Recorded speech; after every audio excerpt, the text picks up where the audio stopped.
All right. Thank you very much. Great presentation, Peter. A lot of pressure for me to follow. So my name is Shuai Leng. I'm from Mayo Clinic, and I team up with Peter. I'm going to share with you some of the clinical applications of photon counting. All right. So as Peter mentioned, we have seen tremendous amount of progress in the last 15 years for photon counting in sensor detector, material development, ASIC, and algorithm development, clinical applications, etc. And then we have seen many lab systems, preclinical scanners for phantom studies, animal studies, and some of them capable of doing patient studies too. And this is a screenshot I took from FDA website. So September 30th last year. This is I'm just going to read this. FDA clears first major imaging device advancement for computed tomography in nearly a decade. So as a CT researcher, when I say this, super exciting, right? So this is the first photon counting detector CT that now become commercially available. We can use in clinical routine.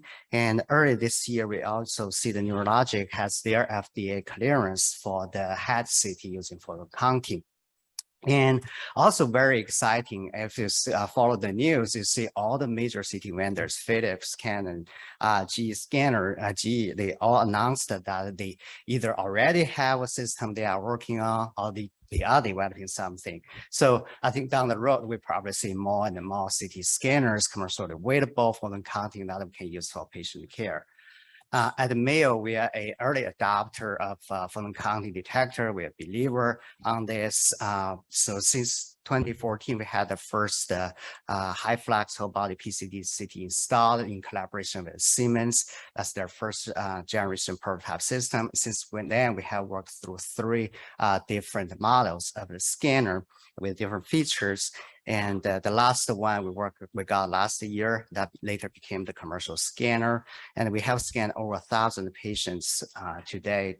And each of them has a corresponding scan on the conventional CT system. So we can really see the benefit of the photon counting. So I'm going to share some of those examples with you today, and also some other publications and figures we can find from the literature. So here's a summary of some of the benefits of the photon counting detector. And so I'm going to actually go through each of these with some sample images so that we can see the benefit of this amazing technology. Reduce electronic noise. Peter explained very well how this works and why we can reduce electronic noise in PCD. And this is particularly important when we try to do, say, imaging large body part, imaging larger patient, or we go very low dose, which is the trend CT is going, right? We're going lower radiation dose. So electron noise become more and more prominent. And this is just one patient we scanned in the early days. I hope the projector is good enough. You can see the arrow that shows the visualization of the bronchial plexus much better visualized on the PCT. And this is on the shoulder area where you have a lot of attenuation. And this is attributed to the reduced electronic noise. This was a study by the NIH group back in 2017. They did a very nice study, demonstrated PCD provide better HU stability at lower radiation dose setting and with better reproducibility in comparison with the EID scanner. And another benefit of photon counting is the increase the contrast to noise ratio. As we already seen that the energy integrating detector give more weighting to the high energy photons. So let's say if you have two photons, one is 10 keV, the other 100 keV. If you're using EID, the 100 keV photon will give you 10 times signal. On the other hand, if we look at the attenuation curve, the high keV energy photons actually have less contrast.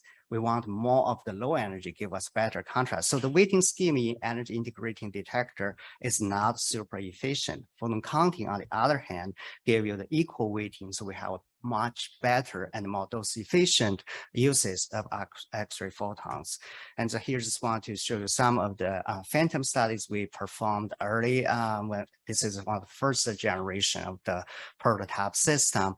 We measure different phantom size, different KV, and different dose levels. So you can see the two curves, the blue curve with photon counting, that you can see the improvement of contrast to noise ratio due to the weighting. And this is one clinical example.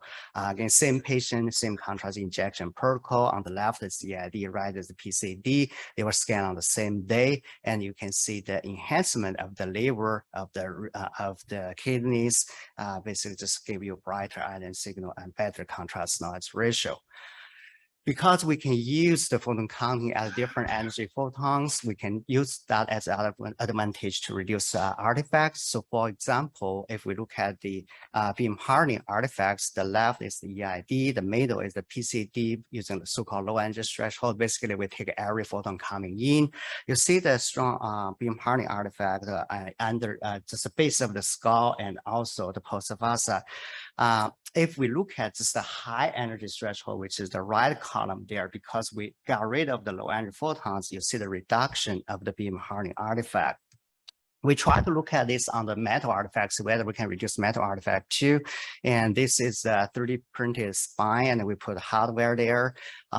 So if we look at the middle image, the threshold low image, you see strong streak artifacts coming from the metal screw, and the high KEV, high threshold image, little bit better, but still plenty of residual artifacts. So a brute force application might not be so great. So then we look further, we say, can we make the beam a little bit even harder?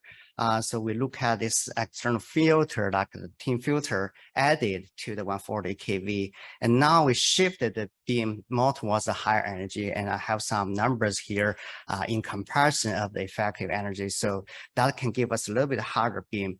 The other thing we found also doing this can improve the image noise performance. So here, because we only look at the high energy threshold, we throw away some photons in the low energy threshold, right? That's good for beam hardening artifacts, but not so good for those efficiency.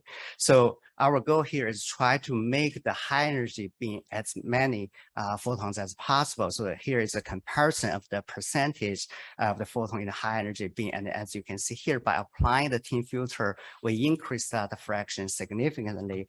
And the end result is after putting that, the metal artifact has been significantly reduced. You see the right image by using this thin filter together with the high energy threshold. We went on perform some patient studies. This is for the spine work. So basically most T-spine and L-spine. Just give you a couple of examples how they look on the EID CT. Then we scan the same patient on PCD CT using the thin filter 140 kV, look at high energy threshold. You can appreciate the amount of metal artifact reduction. And now we can look at inside, let's see, between the metal and look at the soft tissues. So we did a reader study with 3 radiologists and look at the images blindly. They unanimously selected the PCT-CT images and gave a much higher score compared to EID, demonstrating improved visualization and also improved diagnostic confidence. High resolution is one of the major benefits of the photon counting. During our years of research, we found this is a great application that can benefit a lot of clinical areas. CT is considered as one of the high resolution imaging modality compared to other tomographic images. But in certain areas, we can still benefit more of the resolution. So for example, MSK, lung imaging, cardiac, vascular, and energy integrating detector, because the light there, we need a septa, and as we go smaller and smaller detectors, we increase the spatial resolution, the fill factor decrease, and we lose some of the geometric dose efficiency. This is not a problem for the photon counting because it's a direct conversion technology. We don't have the septa there. Here I want to show you some of the clinical examples in different areas. First, let's take a look of lung imaging. We scanned quite some lung patients, again, on the EID and on the PCD. A few areas we think can benefit. One is the lung nodule characterization, as you can see here in this movie.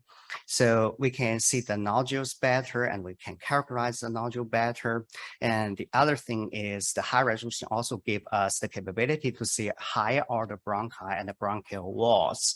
Another thing is for interstitial lung disease, where you usually look at the the patterns, certain patterns like ground glass, opacity, mosaic patterns, etc. And the high resolution help us to see those better. Okay, look at the MSK application, right? For the bone fractures, see there's a hair fracture. We need high resolution to detect, there's no question about that.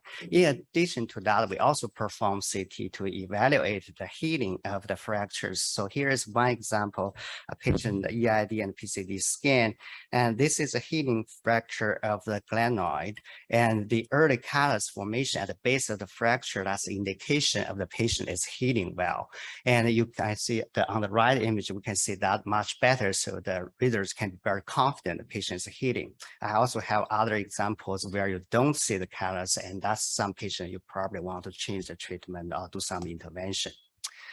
In neuro CT application, for example, neuro CTA, this is a slide actually taken from Dr. Lee's group. They did a very nice study, both theoretical analysis and experimental demonstration, that the increased photon counting spatial resolution not only help with axial images and have an even more impact on the MIP images, which commonly performed in vascular imaging. And here is one clinical example I want to show you. So this is my colleague, a well-known radiologist. We didn't ask him to make these slides. He just looked at images, got so excited and make a whole bunch of slices. You can see here, look at the ciliary arteries, which is to the eyelid. You can see how much vessels we see on the top image and how many vessels we see on the bottom image. Sorry, I should label the top is the photon counting. And then this is another case of the CTA in the head. So the patient has a stent, and the EID images, we don't see much inside the stent. Look at the right image with the photon counting. There's a clear in-stent thrombus in the MCA. So using the photon counting, this probably can help us see inside the stent, and this might help tremendously in the terms of patient management. Temporal bone, I have scanned tons of temporal bones in the years at different photon counting scanners, cadavers, patients. This is the small structure inside our ear. This is probably the most demanding imaging exam in terms of spatial resolution, because we are looking at teeny tiny structures, very challenging. And because of that, it's usually also coming with very high radiation dose. Here I want to show you one example. On the left is the energy integrating detector we performed on the Siemens Symptom Force, the third generation dual CT scanner. And this particular mode we use called UHR mode. They actually have a comb filter, like put in front of the detector and to reduce the detector aperture. So this is already high resolution, much higher resolution than the most common exam we perform. On the right photon counting, take a look of that provide us 0.2 millimeter slide thickness, and you can see how much more we can see in the bone structure. But in addition to that, this patient has a stapes piston prosthesis, and look at how much we can make out of this prosthesis, which we can barely see on the EID images. Coronary calcification, common performing exam, great risk predictor for future cardiovascular events.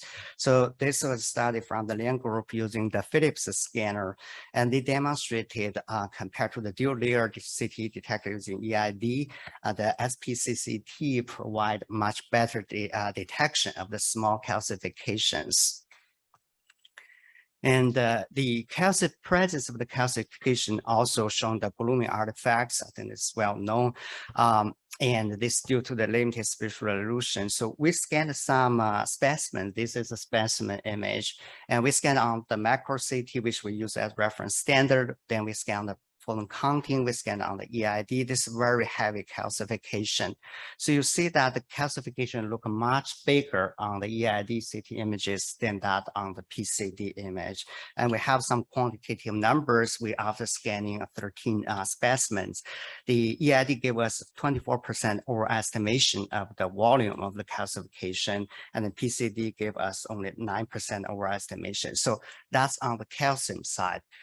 The same image, let's take a look at the lumen, how the lumen look like, right? The lumen look much bigger on the photon counting than on the EID CT images. So the calcium blooming also impact the lumen evaluation. And this is a paper again from the Leng group. They did a very good study here. And so look at the patient on the PCCT and then the dual layered CT.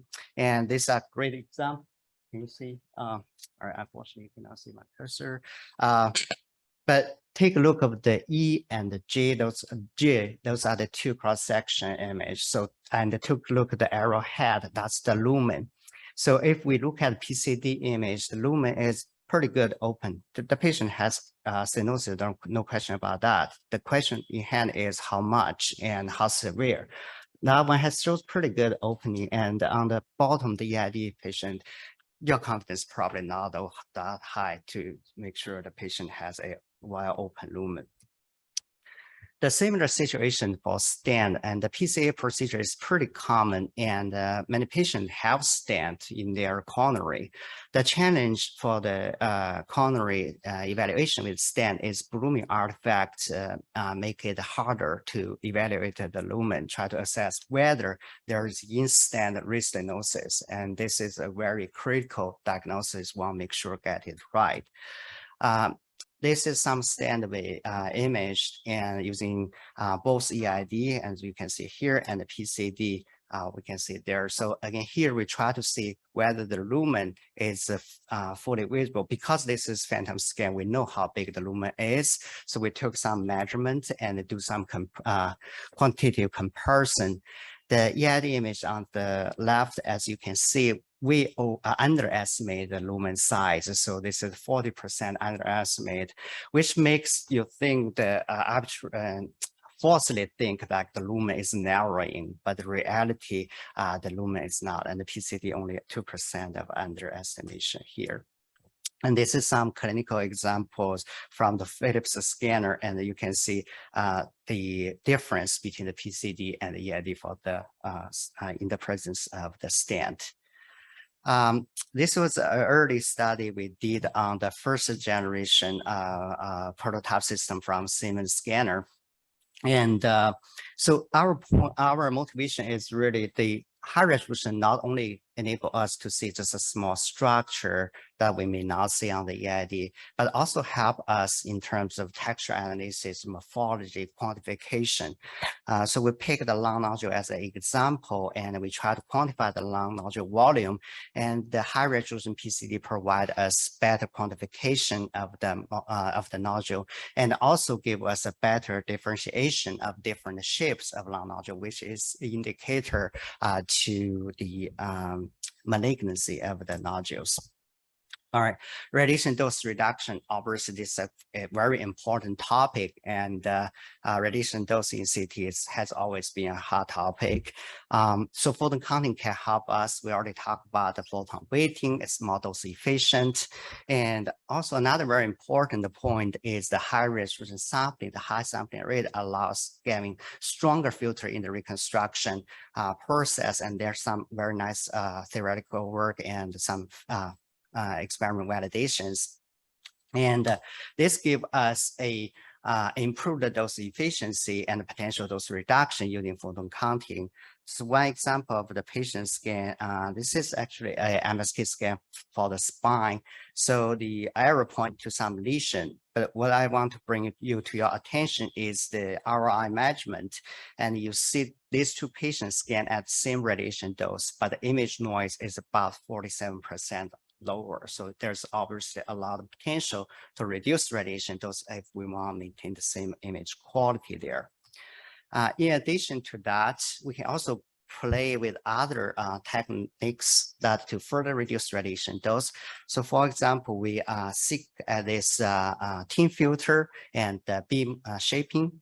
So on this is the spectrum. The red dashed line is the EID, it's the 120 kV essentially. Look at the spectrum, and if we look at using a 100 kV and thin filter, the spectrum look like the blue line. So here's why the blue line is a little bit better than the red line. If we look at the red line, On the left side, the low energy, there's a whole bunch of low energy photons. They don't penetrate very well. So they cannot reach the detector, therefore cannot contribute to image signal. But they will deposit and absorb it by the human body. So that contribute to radiation dose. And that's something we want to remove. On the other hand, the high energy photon, they can penetrate. But if the energy very high, as we talked earlier, the dose efficiency, the contrast level is low. So we want to remove that too. That's why the blue curve kind of shaped in the center, and it's more like in a sweet spot, give us more dose efficient X-ray photons. So we actually did some study. We tried to combine all the tools together. So not just only photon counting itself, but we combine everything together. So we started with the standard flash scanner, the EID 120 kV. And then we do just photon counting alone, how much dose reduction we can achieve. Then if we use photon counting using high sampling, the high resolution sampling, how much we can reduce. And then after that, we use the thin filter 100 beam shaping, how much we can do. And so each step you can achieve some, and putting together and make it more significant. This is just one example for the sinus exam, and we found about 50% dose reduction in the sinus exam by combining those together, and better image quality too. And this is the temporal bone exam. As I mentioned, temporal bone is considered really the highest dose, the high dose in the exam because of the high resolution. So on the left, we use 66 milligray. That's our routine technique dose using the UHR cone filter. And on the right, we use the photon counting UHR King 100, and that's 10 milligray. That's about a factor of 6 dose reduction. And you can see the image noise is very similar to each other. I do want to point out this is a special case. Again, not only just photon counting, but we put all dose reduction technique together, and also the amount of dose reduction depends on clinical task. So this one we can achieve that. But if you ask me, do an abdomen routine, look at the liver lesion, low contrast lesion, don't reduce factor 6 dose. That will not work well. All right.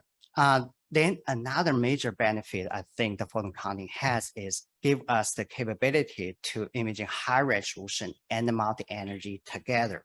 All right, we already talked about high resolution, we already talked about the multi-energy, but the unique thing about photon counting is it can give you these two together in the same scan. This is an animal study we did for a pig study. We actually put in a stent there. You can see that the high resolution can help us look at the stent, assess the lumen much better on the EID. And meanwhile, the multi-energy can give us material decomposition capability. For example, generate IDAM map, generate VMI that we can use to evaluate the myocardium. And this actually was the first cardiac patient we scanned, and we used this dual source photon counting detector CT from Siemens, and that gave us the high temporal resolution 66 millisecond and high speed resolution multi-energy CT scan. So this is the VRT, shows the high resolution, and then in the middle image, this is cross section. If we look at the left corner of this patient, you see the blockage of the lumen. We cannot really see well due to the strong calcification. We know the patient has stenosis, there's no question, but we don't really know how much stenosis is there, right? And that's a critical clinical task. If we use the multi-energy capability to remove the calcium part and only leave the iodine, now you can see the lumen. I hope you can see that well there. The patient still have pretty strong stenosis, but at least we have decent amount of opening there. So that's very critical for the patient diagnosis and future management. Similarly, in other areas, for example, MSK, we can use the high resolution to look at the fracture. And then meanwhile, we can use the multi-energy to say, do a gout imaging and do a Washington calcium imaging to look at the bone edema. Today, we cannot do this together in one exam if we're using the EID, but using photon counting, this all can happen together. Similarly, for lung imaging, high resolution important. Meanwhile, the multi-energy can help, say, look at the PE, look at the perfusion. Again, this with photon counting is possible. Cardiac imaging, we also try to look at the cardiac motion. So the dual source CT conventional EID detector has a benefit to improve temporal resolution, getting 66 milliseconds with the two X-ray tube offset by 90 degrees and operating at the same kV. However, once we go to dual source dual energy approach, the two tubes need to operate at different kV, and each of them need a half rotation. So instead of quarter rotation, the temporal resolution drop back to equivalent to the single source in the dual energy application. But because photon counting, the multi-energy coming from the detector side, so the two tubes can operate at the same energy. Therefore, you can combine the projection data and you can still maintain 66 millisecond temporal resolution. So these are some patients. The images here are IDAM maps, so multi-energy analysis IDAM map. In the dual source EID, we focus on RCA, where usually you see the most motion there. For different heartbeat patients, you're starting seeing this significant distortion of the RCA. On the PCD at matched heartbeat rate, you can see the RCA are well delineated. So we can keep the multi-energy capability and also maintain the high temporal resolution. K-edge imaging, Peter talked a lot of great stuff there about K-edge imaging. And here's just some example from Comet about the gold nanoparticles.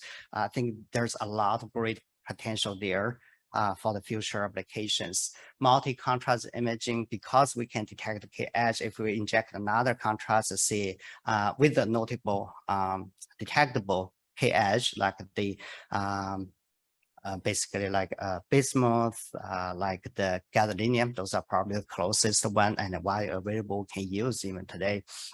And we can image multi-contrast in the single scan.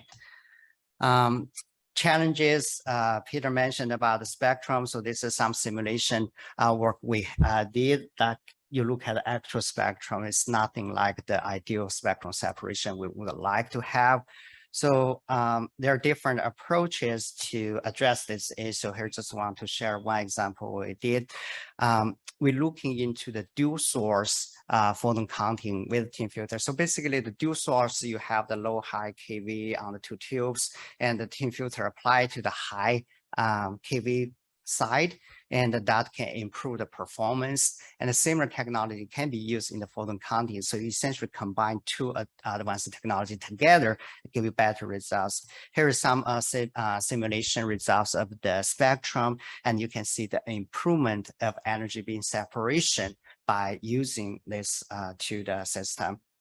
Here, I want to show you some of the phantom scans performed there and show the amount of improvement we can achieve. So start here, the standard single source photon counting two energy beams, and look at room mean square error here. When we use dual source, if each source only using one energy beam, so dual energy to dual energy, we already starting to see some improvement there. In addition to that, because each detector has two energy beams, if we now using two energy beams, so essentially four, and dual source, we see more improvement. And further, add the thin filter to the 140, we see even more improvement. So putting all this together, we see about 40% room mean square error reduction by using dual source, two energy beams, and a thin filter. And this has significant impact when we try to do multi-contrast imaging. So we all know that the more materials try to quantify, try to differentiate, the higher the image noise magnification in the material decomposition process. So this is some multi-contrast imaging in the phantom, which we did.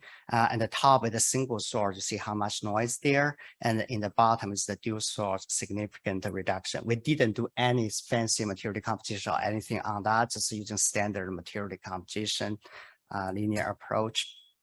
All right, another major challenges we realized is the image noise. So the high resolution is coming with the high noise, and also the multi-energy analysis usually increases noise. So we have a fantastic system that has the high resolution capability there.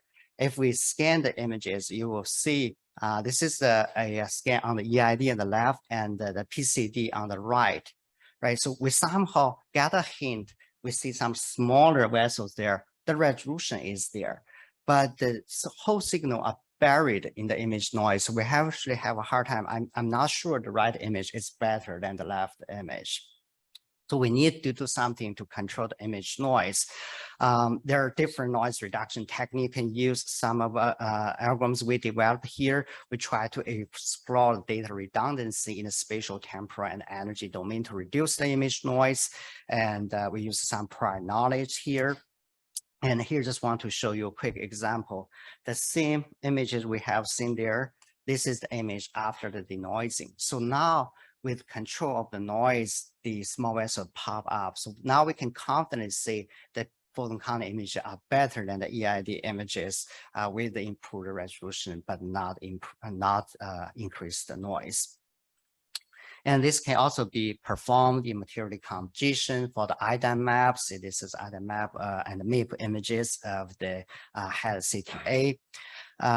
Also, AI-based denoising, particularly CNN-based denoising, has been investigated in multiple places. And this is a work by one of our former graduate students. And he looked at the denoising of the temporal bone images. And if I flip back and forth, you can see the amount of noise reduction in the temporal bone. And this is very sharp kernel. HR89 is very sharp kernel. We are pushing, closing to the system limit there. And also the subtraction images there, after subtract to the FVP, you don't see object structure there. So we maintain the edges of the object. And in terms of material decomposition, this is very important too, because we have the information there. We want to extract them as much as possible. So this is work my colleague, Dr. Gong, led the project. And so we developed an AI-based material decomposition. We call it A-Gate. And here, just want to show you one of the applications, which using the virtual non-calcium image. So this is look at the patient's spine. And this is patient with multiple myeloma. So that's the bone lesion. But if we look at just the routine image there, we probably see a dark spot there. There's a lesion. I think everyone in the room can see it. But the question is there any other lesion behind the bone that blocked by the bright signal of the calcium? It's pretty difficult to evaluate there.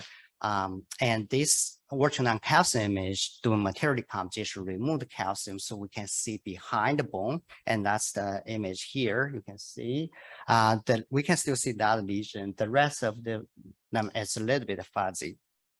But when we do the A-gate material decomposition, the big lesion there is much more obvious. But more important, in addition to that, we actually see a couple of small lesions that we don't see in the left and the middle image there. In addition to that, we can also generate virtual monoangelic images using the neural network. And this is especially useful when we push very, very low KEV. So clinically, most example we are using right now 50 keV. We don't use 40 keV because the image quality is a little bit tricky in 40 keV. Here, just want to show you one example. You can see the image not only have very significant noise, but also have some strong artifacts. And using the A-gate material decomposition generated with MI, we can see much better image quality there. And then we can combine the different noise reduction algorithm together. This is when we try to put the P-kit and A-gate together and perform better than each of them individually.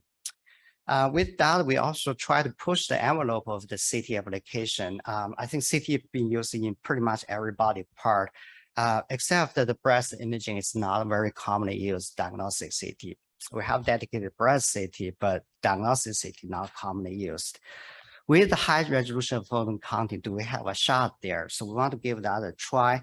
The first thing we did is we have the MQSA phantom. That's the mammal phantom, right? We took the mammal phantom, and there's a requirement how many, the classification you need to see. So we scan with the high resolution, and we have to use a very sharp kernel, so make sure we can have the resolution. It's pretty difficult. Actually, first thing, when we scan the air,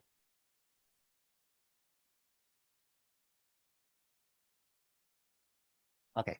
All right. The left image, we scan in the air. And so when we scan the phantom, that's small block phantom, in case you're not familiar with MQSA phantom, it's a small phantom. When we scan the air, we actually see the small calcification down to 0.32 millimeter calcification group very well. So the resolution is absolutely there. But when we scan patient, it's not just this block, right? So we put this on a anthropomorphic patient thoracic phantom. Then this is what we see in the middle. The noise is just so high because of attenuation of the human body, and we lose those. And then we tried some denoising. Again, this is the graduate student work, and you can see those starting bring back with the denoising. And now we can see the calcifications. And this is one patient example. This has a mammography as the reference here. And with the garnet and the garnet serum material decomposition with high resolution photon counting, we can see a lot of the calcifications that we see on the mammography there. So maybe that gives us some hope. We will see with the study is still ongoing. Okay, so with that, I want to quickly summarize. The photon counting detector really offers multi benefits over conventional CT, and there's a lot of potential applications in multi-clinical areas. Here, I only share with you some of those. And with the scanner more and more available, and hopefully down the road, we'll see more and more studies, we probably will see even more benefits. So with that, I'm super excited. I think we are in a new era of CT. And this is a really exciting time. I want to thank my colleagues from Mayo Clinic and also thank our collaborators from Siemens and also acknowledge the funding support from NIH. And thank you all for your attention.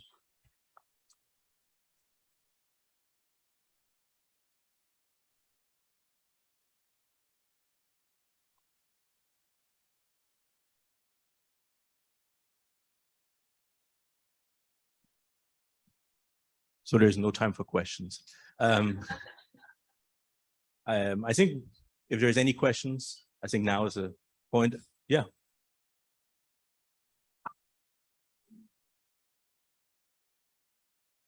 Okay, so it's regular work. I think you guys did up very much. I have a lot of idea to share with you about this AI in this field. When we use energy integration CT, we have one value for one image voxel. From that images, if we know the CT picks a voxel value following Gaussian, for example, we can deconvert to two parts in each voxels. Now you introduce another images. Now you have two measurements for one voxels.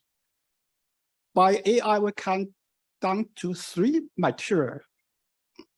If it's independent, if you took out multiple end-spectrum data there, for example, for the counting of 5 measurements from one voxels.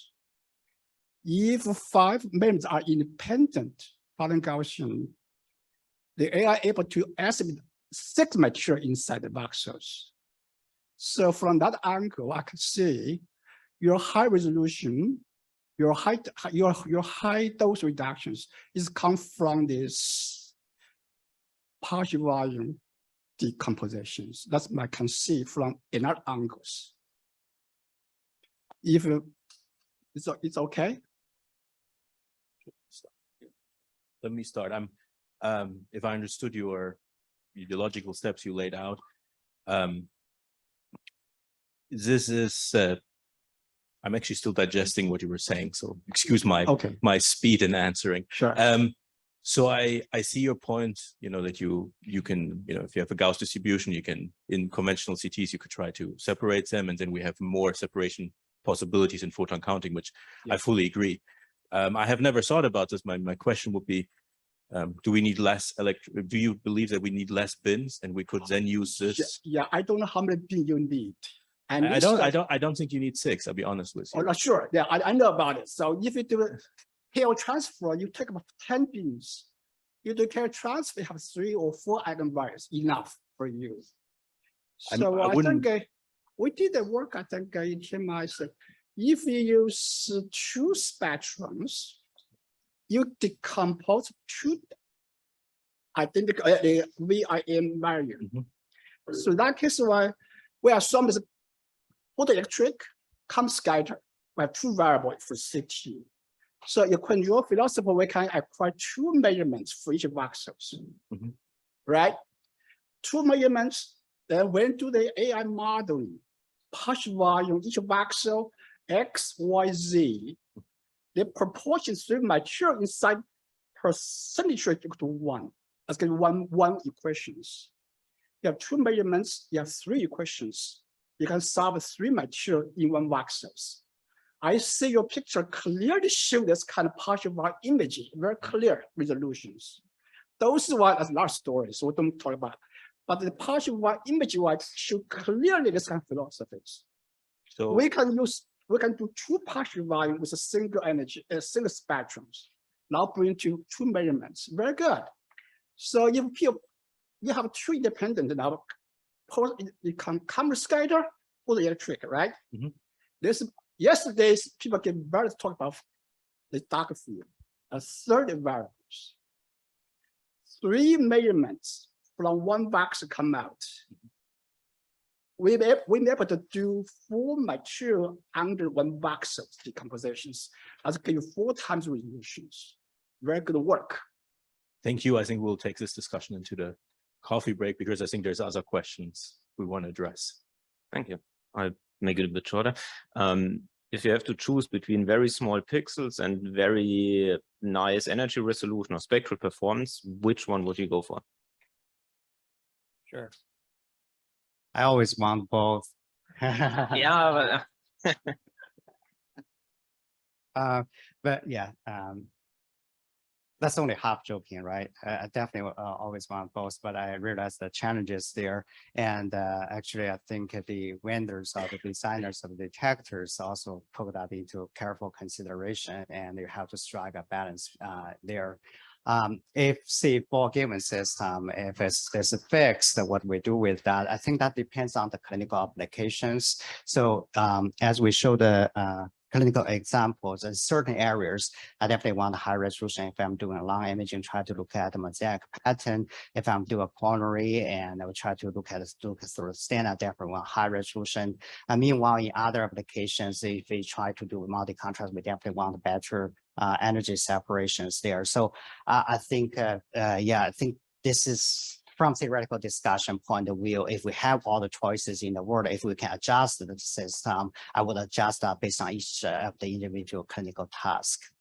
Real world, I'm afraid we don't have much choices once the system is done. Okay, thank you. I'll try to keep it short. In the last presentation, you compared the photon counting with EID, energy integrating. I assume those are single energy, not dual energy with the energy integrating detector. Is that correct? Well, it depends on which example. If I'm showing you just only grayscale images or high resolution standard CT images, those are single energy, correct? Okay. There are some of the dual energy comparisons if we try to do material decomposition, things like that. Okay, so my question is that you know, it's great seeing those examples of photon counting detectors. It's wonderful, but in your opinion, do you think there are rooms for dual energy CT using energy integrating detectors specifically? Are they sort of hitting a sweet spot of, you know, gaining some of the spectral capability, but also avoiding some of the problems of photon counting detector? Yeah, I mean, for EID, dual energy, I think has been here for what, more than 15 years. And during the years, we actually have seen tremendous amount of progress and improvement. I think one side is the hardware are the ones, you know, you can design a better system, say using the thin filters or use the fast KV switching, you have better detectors there. The hardware are the ones.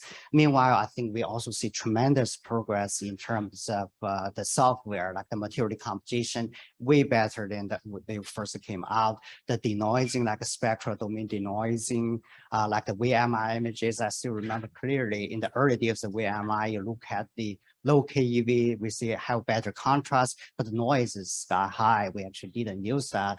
But later you see the noise and the curve is, you look at more like this. The lower of the noise. But now the curve is relatively much flatter, so the lower P will become more clinically useful nowadays. So, and also with like the AI applications, I think some vendors offer AI applications in the multi-energy. So there's significant amount of progress in the EID to energy too. Thanks. Yes, I really enjoyed the talks. I know you didn't want to weigh in on the different detector materials, but could you just summarize a little bit about, all right, the pluses and minuses and the considerations and costs and performance and everything, just in terms of, you know, some of the technical issues, you know, regarding, say, silicon versus CdTe or others? I mean, I think there's a couple of obvious differences between the different technologies. I mean, I think we can see that cadmium telluride and cadmium zinc telluride, they're very similar. I mean, there's a little bit of there's some minor performance differences, but I would say they're basically one class in itself. I mean, in silicon, I think there's an obvious advantage. I mean, I don't think there's a single person in this room right now who doesn't have a piece of silicon in their pocket. And I want to see now the person who has a piece of cadmium zinc telluride in their pocket. I mean, I mean, there is an obvious advantage from a material science point of view, because it's just much better known. You can go to many places and buy silicon. I mean, most of you probably know that buying cadmium zinc telluride or cadmium telluride is not something you can, you know, you go online and you go on your page and say, you know, I want some. I mean, these are, for example, production differences. From a performance point of view, I think it's unclear right now. I mean, if you look at literature, both show high performance results. And I think it will take time that we will find out where the differences are between the different technologies. I think it's a very similar situation, to come back to the previous question, in dual energy. Dual energy basically is great because large vendors went all into different directions, and each of these systems have their pure advantages over the other one. It's not the same in everything. When if we go a decade back and we were thinking about adding more slices to CT, it was kind of boring because everybody just added another 64 slices to their detectors. So I think now this is still, it's pretty cool because we see different things play out. And I don't know if we can give a direct answer, or I don't think I can give you a straight answer what the differences in the end will be. To be seen in 2 years at this meeting, maybe. So I get a sign from the back. This is the last question and has to be fast. Last one. Otherwise, this person will get very mad. All right, it'll be quick. So Peter, you brought up a great challenge for the community, the readers, which is more information. Maybe a comment about the experience thus far from Mayo about I guess the increased resolution or the increased amount of information, and how your radiologists are handling that.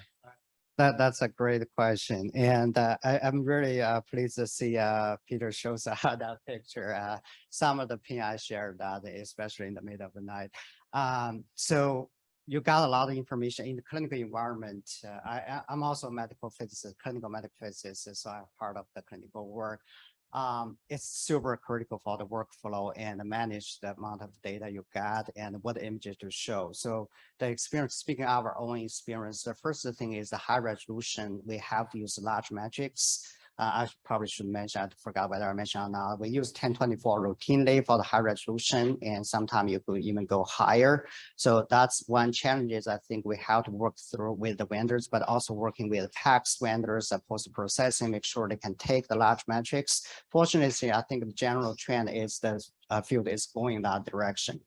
In terms of multi-energy, you got a lot of different types of images you can work with, and that could be overwhelming to the radiologists. So a couple of things very important. First, to make the workflow as simple as possible. If anything you can do on the scanner directly generated, don't ask me to go to another workstation to bring up and to post-process again.